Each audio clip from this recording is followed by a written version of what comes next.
Quality and qualitative research. So why is this an issue? Why is it important? Why is it controversial? I think one of the reasons is because if you think about qualitative research, it's got a lot of variety. There are vast numbers of methods.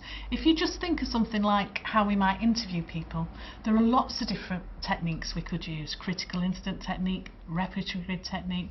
So you've got a lot of variety in what is defined as qualitative research. There's also a lot of variety in the different philosophical positions within which qualitative methods can be used. So things like positivism, interpretivism, social constructivism, all this variety of philosophical positions. So that means that it's really hard to say what good qualitative research is. It's really hard because of that variety and because it can be used in so many different ways. So when you look at the literature on the reading list on the Methods at Manchester website, for example, you'll find that there are lots of different quality criteria there. So why is this important? Well, if you think there's lots of different criteria out there that we could think about, one of the things that often happens is that people can judge qualitative research using what we might call as inappropriate criteria. So if, like me, you were trained as a scientist within the natural sciences paradigm, with me, for example, from a psychological background, we learn about what are the real criteria to assess research. Criteria such as validity, objectivity, reliability, external validity or generalizability. Now, the issue with qualitative research is it cannot always deliver on those kind of criteria because the people we deal with, the people we interview, don't always behave as we might expect them to. And because in qualitative research we will have smaller sample sizes, for example, because we're interested in things like richness of context, qualitative research cannot always deliver on those criteria.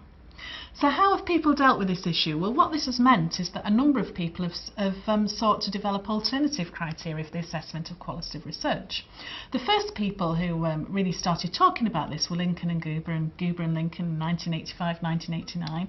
They developed their trustworthiness and authenticity criteria, and they argued that rather than assessing qualitative research through criteria such as generalizability, objectivity, reliability, validity, they came up with an alternative set of criteria.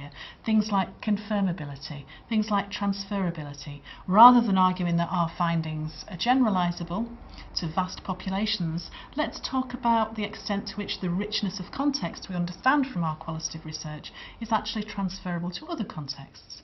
Their argument was that if we assess qualitative research on these criteria, they are more appropriate rather than those associated with natural science traditions. Since then, other writers have developed other sets of criteria to look at qualitative research. So, for example, if you look at Hammersley's work, again on the reading list, Hammersley writes a lot about ethnography, and his criteria are associated with what makes good ethnographic research. So, for example, he will talk about things like maintaining some kind of critical distance, being careful not to become a native, and those kind of criteria. And other people from other traditions have written about alternative sets of criteria. For example, there are policy researchers like Jane Lewis and her colleagues. Their work has focused on issues such as contribution, being defensible in design, the overall contribution that a qualitative project makes more generally. Other people have written about criteria that come from postmodernist work, for example. Myself, with Phil Johnson, Gillian Simon and Anna Burin, we've also written about various criteria and argued that criteria should fit in with the underlying philosophical position within which a piece of qualitative work is conducted. So, for example, if you're doing a piece of work in a postmodernist framework, your criteria will be very different from if you're doing it in a more post-positivist framework. And again, those articles are all on the reading list on the Methods at Manchester website. So you might think, right, this is straightforward, all we have to do is replace our criteria from the natural sciences tradition with these alternative criteria. But actually, you'd be surprised to hear, perhaps, that there's quite a heated debate about this. And this heated debate has developed since the 1980s, has been called the criteriology debates. Of course, very long words. And the criteriology debate focuses upon not just what are appropriate criteria, but whether we should have criteria at all for qualitative research.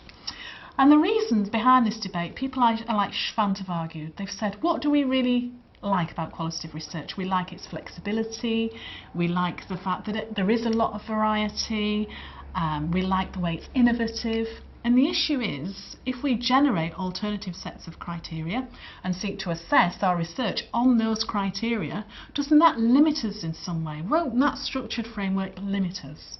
So he would argue, and other people have argued, actually, maybe the development of alternative criteria is not a good thing. Maybe it will become too restrictive. The issue becomes, what can we do about this? Because I want to conduct research that people will think is good and that I think is good. You want to conduct research that other people will value highly. Students need to conduct research that they know their examiners will feel positive about. So what can we do in the midst of this criteriology debate? I think my advice is always to read around the criteria.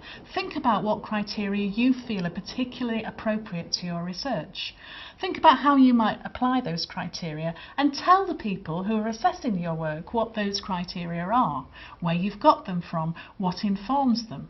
So tell the journal reviewers or the markers or whatever what you think are the appropriate criteria on which your research should be assessed. And then, of course, most importantly, what we have to do is we then have to deliver on those criteria in the writing up of our research.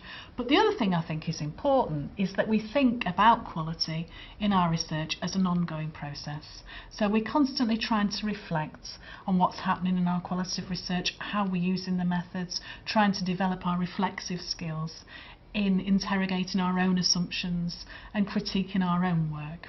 So really, quality is not just something that we can read about, it's almost something we need to think about as an ongoing basis, as building it in to our research projects. The last thing really to say is there's lots of things written about this and you can find them, details of them on the reading list. So it just remains for me to say good luck and go out and enjoy your qualitative research.